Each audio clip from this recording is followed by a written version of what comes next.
see up top, those small gargoyles, and some other pieces that are on the other side of the building. Now again, those work conditions were never beneficial to the workers.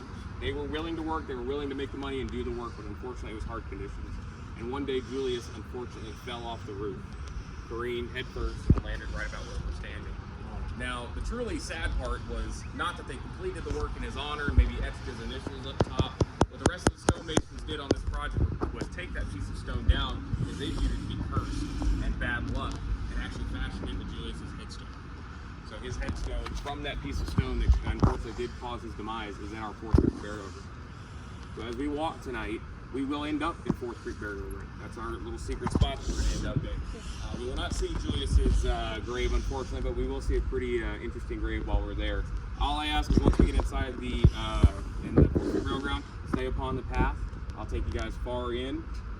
If an older gentleman with a great big beard, not Santa Claus, y'all, don't get excited, appears, don't be afraid. That's the caretaker of the cemetery. He likes to come visit from time to time. Very nice guy.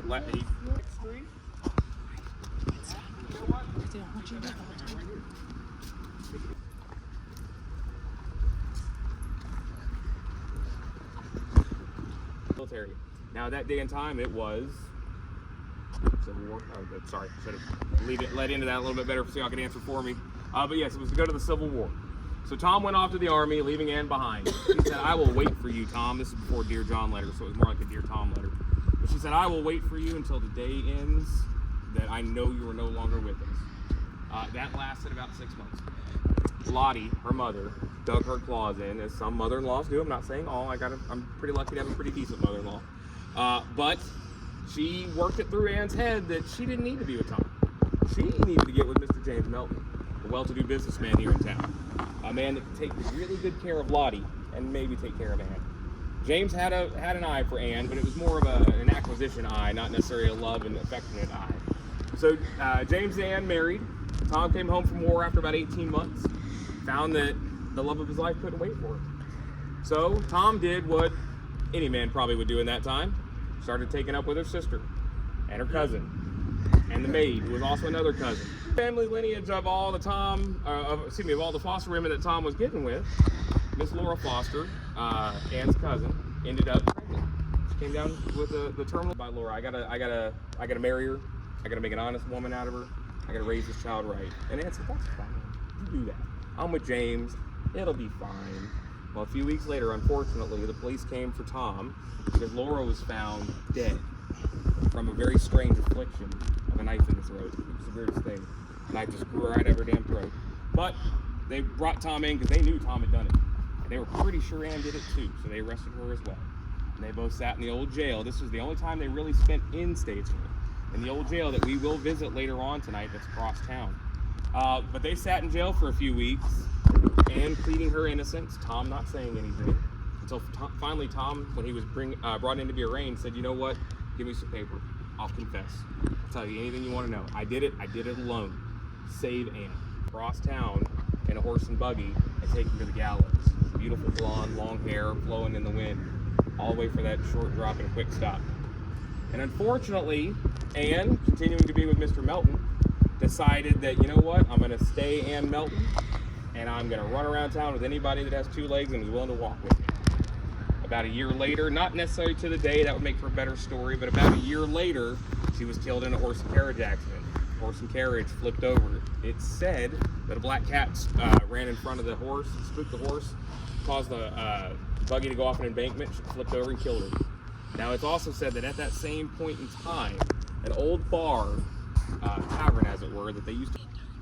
I know.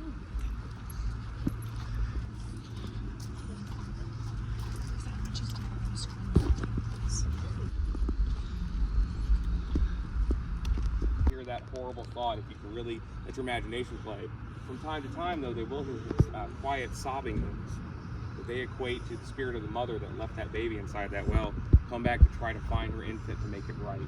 So in this same area that's trafficked by children every day from ARS, up and down, this is car rider line. I know because I pick up one of my...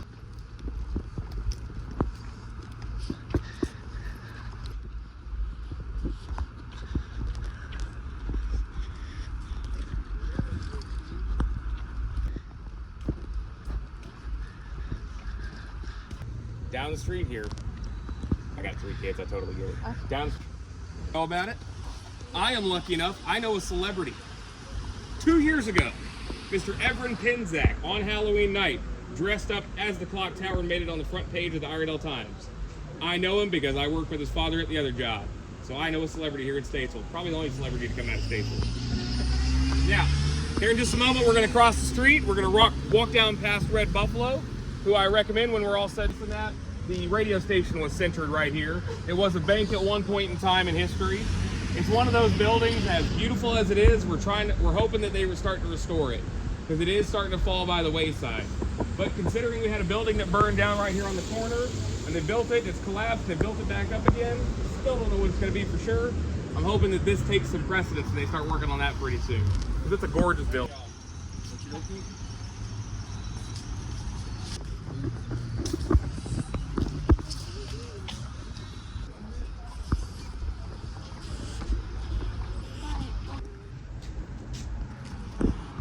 In the 40s, this was our main fire department right here.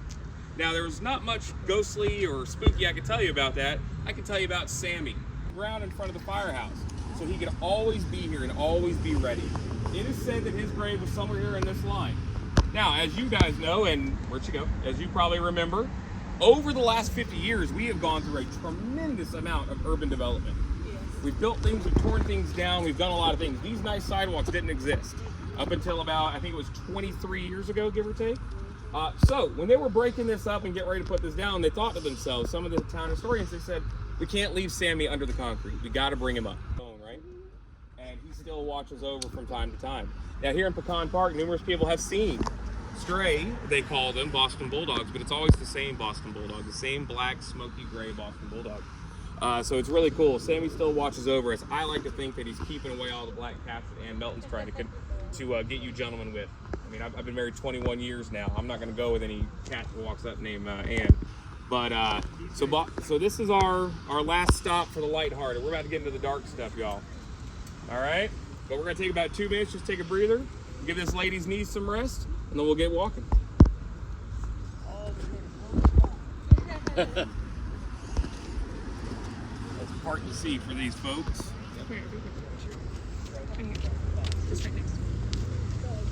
Oh, you're fine, folks. Or where the legend of Riley Fitzpatrick really reaches ahead. So in this day and time, think about 100 years ago, maybe even 130 years ago. These buildings didn't exist. This actually was a form of a parking lot. This is one of the main areas people would bring their livestock, their horses, and their buggies, and they'd park them here, and they'd go visit the rest of town, or really they'd go visit the rest of town that direction. Now, one of our best farriers in Black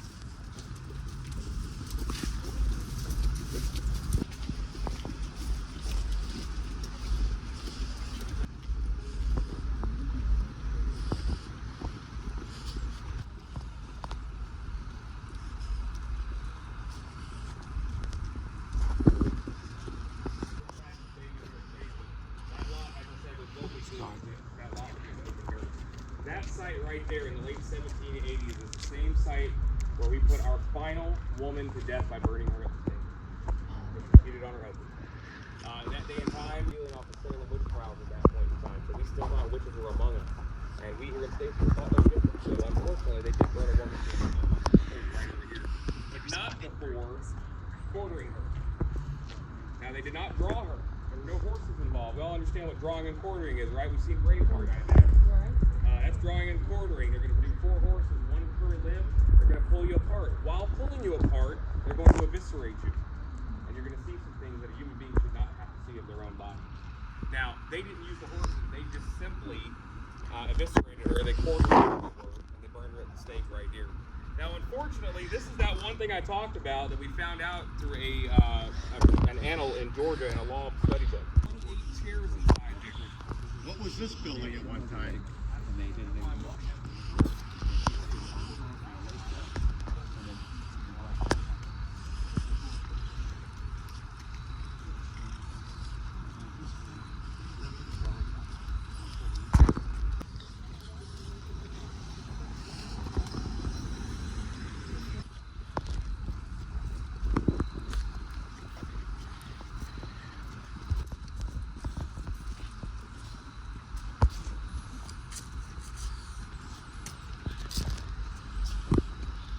other churches here in town. Beautiful building. The story I'm going to tell only has a tie into this for being the originator of this church, the man that commissioned it being built. J.H. Vesperman. Don't ask me to spell it, it's too hard to spell. I'm just amazed I could say it. But in the late 1890s, J.H. Vesperman, who was already a middle-aged man in that day and time, he was 34. They viewed that as middle-aged, so that means I am ancient at this point. But he was incredibly terrified of dying of consumption. We know what consumption is, correct? He was so worried about this because he had 7 uncles that died before him to consumption. So he was convinced consumption is going to take my life. So he searched every medical journal he could get his hands on, every folk remedy he could to prevent the dreaded consumption. And the best thing he found was coming in from New York at that point in time. And they said, fresh blood will stop consumption. It will prevent consumption from happening. So he said, okay, here's what I'm going to do. He took the money he had used to help build this church, and he had bought a local slaughterhouse. And that slaughterhouse would kill anywhere between 10 to 20 head of bovine a day. But when they did, anytime they would slit one of those poor animals' throats, J.H. Festerman would be right there with a chalice that he used here in church. He'd collect as much blood as he could from that cow till that chalice overflowed. And then in front of all the people there, much to their dismay, he would swallow it. And if he could stomach it, he would go back for a second chalice. He thought all that blood is going to keep him healthy. All that blood is going to stop the dreaded tuberculosis. And after doing that for a whopping 16 months, tuberculosis got him and killed him. So, unfortunately, can't fight fate sometimes, right? Now, I say that story to say this story has absolutely nothing to do with it. Some of us are married, right? We've been married for a long time. 04. Now, Mary Minish was married to Mr. Minish, Ray Minish. They were the picturesque couple. They were Martha Stewart before Martha Stewart was even thought of. They were the couple that everybody in town wanted to be. They were so sweet. They were so loving. 38 years together. Mr. Minish would do the same thing every day for coming home from the court. He would walk in, he'd have his dinner, make some small talk, and he'd go sit in his nice... They had no children. They had no heirs. Pretty sure they had no pets. But that one night, Mary decided, I really need to help my husband chop some wood. That fire is not going well enough for me. So we don't know if Ray was snoring. We don't know if he was talking in his sleep the night before and mentioned somebody. She thought, you know what? Might just be better if I gave it back to Ray myself. Would do at that point in time, I imagine, that had done something like that. She sat there silent, stared at what she had done, and let out an ear-piercing scream that the entire town heard. She continued to scream until they kicked in the front door, finding the scene of carnage with the axe still in her hands, and started to begin to shout, "Hanger, bring out the rope!" So that's exactly what they did. They got a rope, they fashioned a noose, they drug her across town to a tree similar to this one here, and they were getting ready to string her up when some more level-headed folks in the community, not guilty by reason of insanity. So they sent Mary to a different asylum than they sent Riley Fitzpatrick. And she lived out her days there. She didn't escape. We are going to a cemetery, my friends.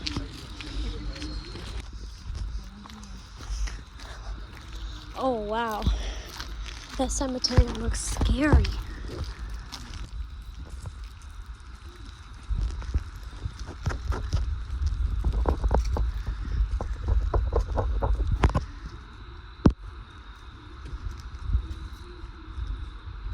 Do you hear that? It's over there in the pitch dark. Sounding like kind of like a scream. All right. So where we stand, under our feet, under this earth, there are said to be over 1,200 sets of remains. Oh, Only wow. about 500 markers. So there's a lot of history in this earth. There's a lot of history in this soil. Now, where we are is really symbolic. I've got extended family members, Mr. David C. Foster here, interred in the earth. But what we see here, to my back left, which would be to y'all's right, is that grave right there. Now, I'll get to that point in just a moment. Let's think about the Civil War for a moment. Not necessarily the politics that went behind it or why we were fighting it or spent and the bloodshed that happened during that war. You had soldiers, 14 to 17 years old, being told to suit up, carry this rifle, and kill that guy. Even if you knew that guy, you had to do that. Now, as the war raged on for years, they started having to expand their their gaps. Soldiers as young as 12 years old had to fight in that bloody battle. Soldiers at 11 years of age had to they were the drummers that would go into battle with the platoon. Now, that was a long, long conflict. You're thinking about nowadays, you have helicopters, you have planes, you have jets, you have all these things. I could be in Iraq by this time tomorrow already with boots on ground ready to fight. There you had to walk everywhere. The only thing that was going to get you there were your feet, unless you were an officer and then you got 4 legs to ride on. But even still, that was kind of a miserable long distance trip getting on a horse that long. But once the battle was over, once the war was done, imagine being on that losing side. Imagine how that must have felt. You devoted that much time, that much energy, that much hatred, passion, everything. And then they said, you know what, we're done. We lost. All that money we paid you ain't worth the paper it's printed on. Statesville is way back through Statesville. And unfortunately, he came to the elements here in town. Now, no one knew his name. He had no information on him. Nothing. They didn't even know a last name. They knew the color of his uniform. Would say the size of the shoes on his feet, but he was barefoot when he passed. Unfortunately, he had walked through his boots. But he did, unfortunately, expire here in town. Now, Statesville could have done a lot of things with him. Could have thrown him in the gun. I fought with him here and there. Or I know his father, I know his brother. No one ever came forward. So instead of just putting him in a mass grave or forgetting about him, selling his body to science, which was done at that point in time at some point, so we have our grave right there for that poor soldier. We don't call him the Confederate soldier, we just call him our unknown soldier. So now while you stand here and look around, if you'd like to take your photos, just as I always ask, be respectful of the earth. We'll stay here for just a moment, and then we'll get ready to head back out. But this is truly some hallowed ground here in Statesville, Iredell County. This is a lot of history where we are.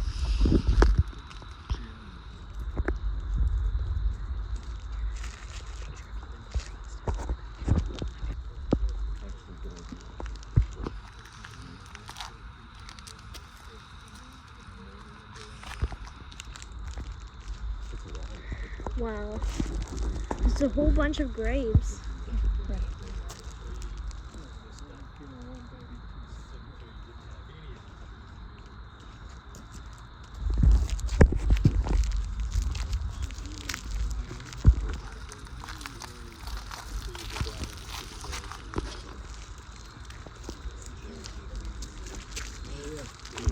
Revolutionary War guys here, the Civil War guys. And a couple of guys that were not involved with the War of 1812, but they were in the militia then. They took off fighting the war when it was up north, but somebody got about halfway through it was over and they sent them back to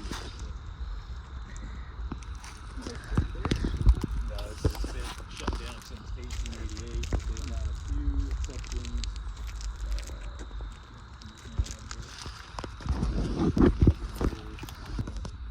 All the stuff that she read about, saw, heard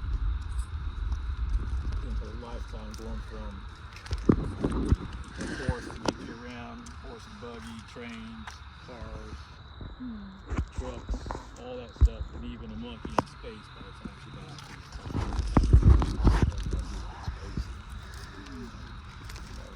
Telegraphs, radio, television, toilet paper. Yeah.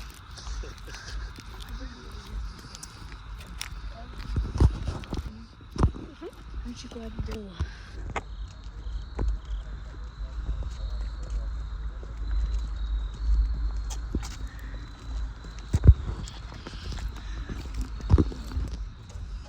I'll learn in the moment.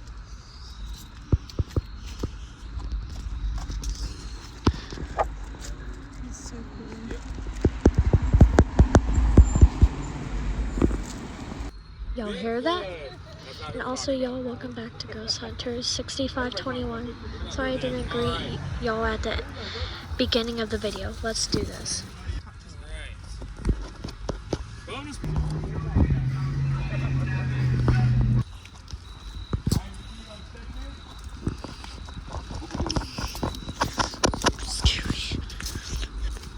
Think of this.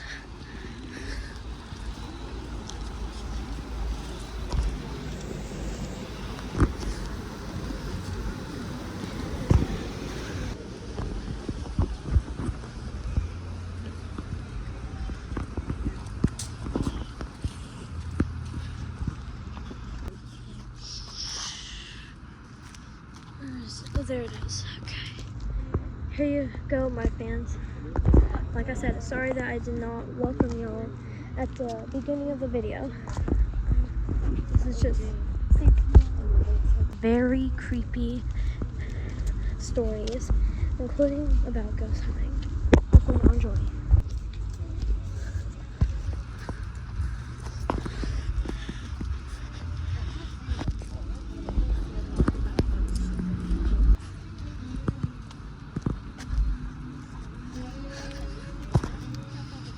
Has its very own cryptid. A cryptid is a mythological creature, i.e. your Bigfoots, your Loch Ness monsters, things of that nature. Honest politician, you know, all mythical. They don't really exist, right? So, October 1890. You can look this up as fact. It's not just because we are also in October, but October of 1890. Our dear editor of the newspaper here in Statesville, a man that we affectionately refer to as Old Man Caldwell, he was walking home one night after having been working in his office very diligently. He had been working on the headlines for the next day and the next few days. But as he made his way through town, he said he felt as though he was being watched. Felt as though something was maybe out to get him, something malicious. So he tried to stay in the light as much as he could, hence why I brought you guys to the light. But in the shadows, he knew something was there, he could feel it. So he looked off into the distance, and when he did, he could see a black form moving amongst the shadows, almost like it was staying in the shadows. When he stood there long enough and watched, it was slowly advancing on him. So as it advanced on him, he started to notice its eyes, blood red eyes coming at him from across the ground. Still could not see what they were attached to. As it finally reached a close enough distance where he thought it could get me, he noticed it had a almost jaguar-like, feline-like body, very large, about the size of a German Shepherd. It sat in the darkness, not moving into the light, and watched him until it let out this guttural shriek that alerted all the dogs and all the horses in the area, and the whole night became a cacophony of sounds of these animals responding to what that noise was. He did what any smart man would do at that point in time. He didn't own a gun, took off running. Stayed in the light, took off running, went home. Now at home, he thought to himself, I can't forget about this. I have got to name this. So he came up with the most terrifying name he could think of. The Santa Cat. The Santa Cat. Unfortunately, no one else could see it. No one else could find it. Everyone searched for it. They wanted to find this Santa. They wanted to stop this predator because they were worried. Well, about 41 years goes by, and they saw two crimson eyes in the darkness. They watched as it moved through the shadows, and they watched as it would not proceed into the light to come after them. And they did the same thing that Old Man Caldwell did. They took off running, and they reported to the police. And the Santa Cat not only was seen again,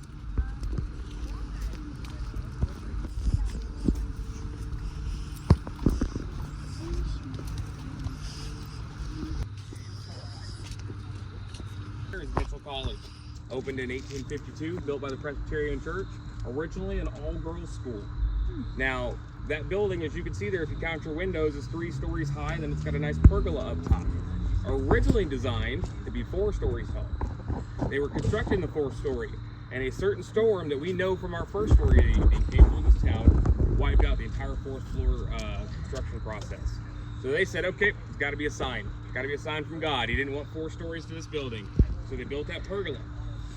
Now, a little bit after that, during the time of the Civil War, you'll notice a lot of my stories revolve around that. They had a head mistress there. She was known as the Shotgun Mistress. She was always seen patrolling that pergola, watching the grounds before any of these streets existed, making sure that any passing soldiers didn't endanger the sanctity of the women in her charge. So she would peruse there with that shotgun and watch and wait.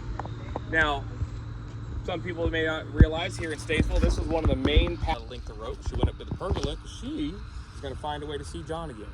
Unfortunately, she tied that rope around her neck and jumped off the center of that pergola and killed both her and the unborn baby. Now, that's a sad story. The 4th floor, or excuse me, the 3rd floor. To no incidents. Until one night, unfortunately, in August, kind of received help. So they did finally get help. One of the most famous heroes of that night was Colonel Benny Hahn Clementine. She couldn't. She cried. She said, I can't leave Mother. He said, well, where's your mother? She still held that ball of fur. She lifted it as hard as she could, made it about an inch above where she was. barely cracked the surface of the water. And it wasn't fur that she was holding.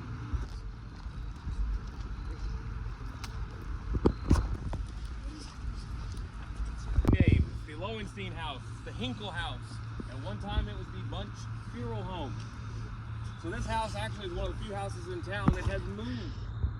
It moved about 80 years ago. It was over on Broad Street, but they moved it over here. So Mr. Lowenstein came down from New York, and he was a dental fringe in there. Will say that it's haunted. They'll say that they have seen things. But it's really not about what you see in there. It's about the sounds that you hear. You hear a lot of people, or they say you hear a lot of voices in throughout the house, wondering why there's no longer the rest of their remains there. Wondering why it's no longer a funeral home. That's where they came back to. That's what they wanted to see. Their families didn't come to claim them while they were there in the funeral home. So, for my money, I find a different home. But I get it. It's got a pretty photo. Also, kind of things people would use to be apothecary. Now, dual purpose, that same herbarium, the Boston Bridge Tree incident happened. Since then, in the 40s, it got converted into purpose for our security, our real sweet people. I'm just showing you. Come and read to them. Most of the kids in the ARF know better. They won't go inside. In front of us, we have council. It is now the Iredell Art Council. But this was one of the best built jails in Iredell County in its time in history. Now, you'll see here that this side of the building still has the railings on the wall or on the windows. Really neat thing if you want to take a quick moment to get a photo before I move on to the next story. Right up here on the porch on the left-hand side is still an original cell door that you can put yourself in. If it does not open, I'm sorry, I wasn't part of my job. But yes, right there on the left-hand side, you can step up those stairs and take a good photo. I bet you he'll love that. But Abe Turner was not going to outjaw. But according to the notice process, on the first 2 days, that's the code. That young lady, you probably know what that is.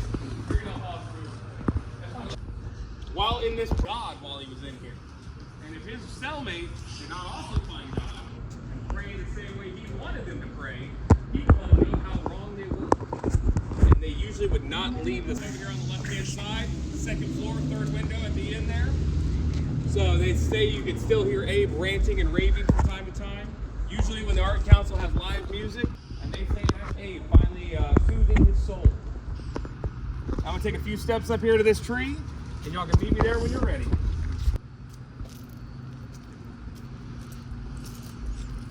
So folks, second most somber spots next to 4th Creek Burial Ground because of this tree right here, because of everything that this tree has seen. October 25th, 1878, Jim Laxton was sentenced, unfortunately, of a crime that he, to his last moment, professed his innocence. He was convicted of rape, unfortunately. Now, they decided that the best thing to do with Jim would be to hang him. And they were going to utilize not the tree, but the gallows that they built right here in front of the tree. Now, Sheriff Charles Summers at that point in history had never executed a man before. So he did what any sheriff does. He traveled to another town. He said, help me. I need to learn how to do this proper. Because they didn't want to torture the man, although in their mind he was a convicted rapist. Jim continued to appeal that so I've got my trusty watch here. I'm about 10 seconds from the minute. I'm gonna ask, when I raise my hand, hold your breath. The first person to breathe out, 14 minutes. Now what we're gonna do is we're gonna walk up to the corner of the street, take a right-hand turn, and we're going to, get ready for me, our last stop of the night. All right? Walk with me, folks. They used to kill people right here. So like there was the jail, and they'd march them right here, and they'd kill them. That's scary that they will kill them right in front of the tree. Hopefully y'all enjoyed this video. If you did, please like and subscribe. I would really appreciate it. Thank you. So in the tree, in front of the tree, people would get killed. So surprising. Okay, let's continue. 25.